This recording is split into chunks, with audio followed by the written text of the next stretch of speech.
Hi viewers, welcome to my channel. ఈరోజు మనం చూసుకుంటే మాజీ మంత్రి కింద డైమండ్ రాణి కింద మనకు పర్యాటక శాఖ మంత్రి కింద మనకు ఒక పాస్ట్ లో మన వైఎస్ఆర్సీపీ ప్రభుత్వంలో ఒక ఫైర్ బ్రాండ్ లీడర్ అయితే పనిచేయడం అయితే జరిగింది. ఆవిడ ఎన్నో విషయాల్లో కొన్ని అసభ్యంగా మాట్లాడడం లేకపోతే నోటు దురుసుగా మాట్లాడడం ఎంతో పేరు సంపాదించుకుంది. మనం చూసుకుంటే ఆవిడకి మెయిన్ గా చాలా మంది అయితే రీసెంట్ గా పెట్టిన బిరుదు అయితే డైమండ్ రాణి అని కూడా చాలా మంది అయితే పిలవడం అయితే జరుగుతుంది. అయితే ఇక్కడ చూసుకుంటే ఈ మాజీ మంత్రి కింద పర్యాటక శాఖ మంత్రి కింద పనిచేసిన ఈ ఆర్కే రోజా గారు అయితే అవినీతికి పాల్పడ్డారనే ఆరోపణలు అయితే బాగా ఇప్పుడైతే బయటకు వస్తున్నాయి. ఎందుకంటే మనం చూసుకుంటే రీసెంట్ గా చూసుకుంటే జోగి రమేష్ తనయుడు ఎవరైతే ఉన్నారో జోగి రాజీవ్ మీద అగ్రిగోల్డ్ బాధితులకు సంబంధించిన భూములు అనేవి ఫేక్ డాక్యుమెంట్స్ పుట్టించి ఫేక్ రిజిస్ట్రేషన్ చేయించి అవన్నీ నొక్కేసేయడు వాటిని అమ్ముకున్నాడు అన్నట్టయితే ఆరోపణలు వచ్చినాయి. దాని మీద ఏసీబీ అధికారులు ఎవరైతే ఉన్నారో వాళ్ళు వచ్చి అరెస్ట్ చేయడం జరిగింది. అయితే నిన్న తాజాగా చూసుకుంటే ఆర్కే రోజా మీద సిఐడి అధికారులు అయితే ఖచ్చితంగా అరెస్ట్ చేసే అవకాశం ఉందన్నట్టు సమాచారం తెలుస్తుంది. అది ఎప్పుడు ఏంటనేది అయితే ఇంకా బయటకు అయితే తెలియదు. రాబోయే రోజుల్లో ఇంకా మేబీ వారం 10 రోజుల్లో ఖచ్చితంగా ఈవిడ మీద ఎలాంటి యాక్షన్ తీసుకోవాలి ప్రతి ఒక్కటి కూడా జరుగుతున్నట్టు ఆల్రెడీ కంప్లైంట్ కూడా రిజిస్టర్ అయినట్టు అయితే మనకైతే సమాచారం తెలుస్తుంది. అసలు ఈ కంప్లైంట్ ఏంటి, ఈ సిఐడి అధికారులు ఎందుకు ఆర్కే రోజాను అరెస్ట్ చేయాలనుకుంటున్నారని మనం మేజర్గా చూసుకుంటే 2019 నుంచి 2024 వైఎస్ఆర్సీపీ ప్రభుత్వం ఏదైతే ఉందో ఈ 5 ఏళ్ల కాలంలో ఎన్నో స్కామ్లు అయితే చేయడం అయితే జరిగింది. ఈ స్కాముల్లో భాగంగా మెయిన్ గా ఈ ప్రభుత్వం దిగిపోయే ముందు యువతని ఎంకరేజ్ చేద్దామని చెప్పి యువతలో ఉన్న టాలెంట్ ని బయట తీద్దామని చెప్పి ఆడుదాం ఆంధ్ర అనే ఒక కాన్సెప్ట్ అయితే పెట్టి అందులో చాలా మంది యువతని టోర్నమెంట్లు అవి అని చెప్పి ఆడిచ్చారు. అయితే ఇక్కడ చూసుకుంటే ఈ ఆడుదాం మన ఆంధ్ర కాన్సెప్ట్ ఏదైతే ఉందో ఈ ప్రోగ్రామ్ ఏదైతే ఉందో దీనికి దాదాపుగా రాష్ట్ర వ్యాప్తంగా 150 కోట్ల వరకు ఖర్చు చేసినట్టయితే సమాచారం అయితే తెలుస్తుంది.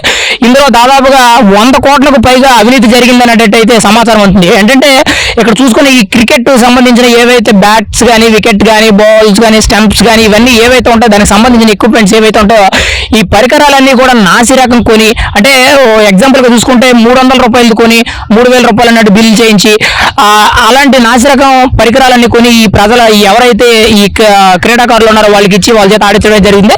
అయితే ఆ బ్యాట్స్ కూడా వికెట్స్ కూడా ఆడుతున్నప్పుడు విరిగిపోవడం అప్పుడే చాలా మందికి డౌట్స్ వచ్చింది. పైగా ఆ పరికరాలు ఏవైతే ఉన్నాయో ప్రతి దాని మీద కూడా జగన్మోహన్ రెడ్డి ఫోటో కూడా వేసుకోవడం అయితే జరిగింది.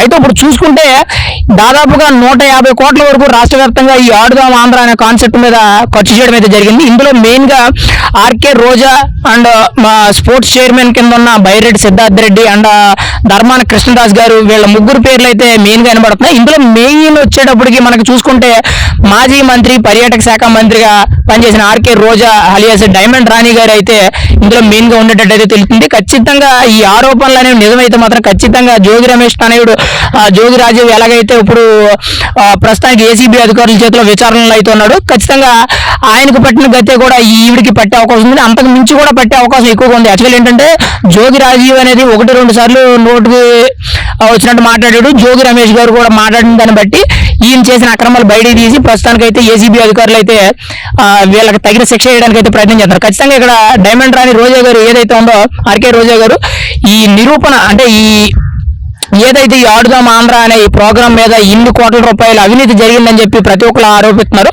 అది ఖచ్చితంగా నిరూపణ అయితే మాత్రం ఖచ్చితంగా మెయిన్ గా చూసుకుంటే ఆల్రెడీ ఆవిడ రాజకీయ భవిష్యత్తుకి ఒక ఫుల్ స్టాప్ అనేది పడ్డది. ఎందుకంటే ఆల్రెడీ లాస్ట్ టైం వరుసగా 3 సార్లు ఆవిడ ఎమ్మెల్యే కింద లెగ్గారు, మొన్న లాస్ట్ టైం మంత్రి కూడా అవడం అయితే జరిగింది. కానీ ఈసారి చూసుకుంటే మినిమం ఎమ్మెల్యే కూడా ఆవిడ కాలేకపోయింది, కనీసం మినిమం డిపాజిట్లు కూడా రాలేదు. అయితే ఈసారి ఖచ్చితంగా ఆవిడ అరెస్ట్ అయ్యి జైలుకి వెళ్ళిన పరిస్థితి వచ్చిందంటే ఖచ్చితంగా ఆవిడ రాజకీయ భవిష్యత్తు అనేది ఇక్కడతో సమాధి అయిపోయిందని మనం అయితే చెప్పుకోవచ్చు.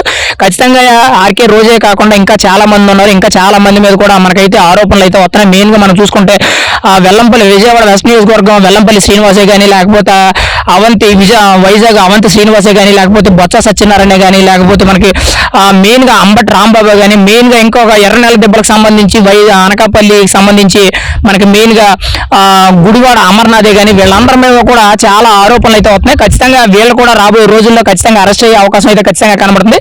మెయిన్ గా ఇప్పుడు చూసుకుంటే సిఐడి అధికారులు అయితే మాత్రం ఆల్రెడీ ఆర్కే రోజాని అరెస్ట్ చేయడానికి అయితే పౌలు కదుపుతున్నట్టయితే మనకైతే సమాచారం ఉంటుంది. ఖచ్చితంగా రాబోయే 2-3 రోజుల్లో ఖచ్చితంగా రోజాని అయితే అరెస్ట్ చేసే అవకాశం అయితే ఎక్కువగా కనబడుతుంది.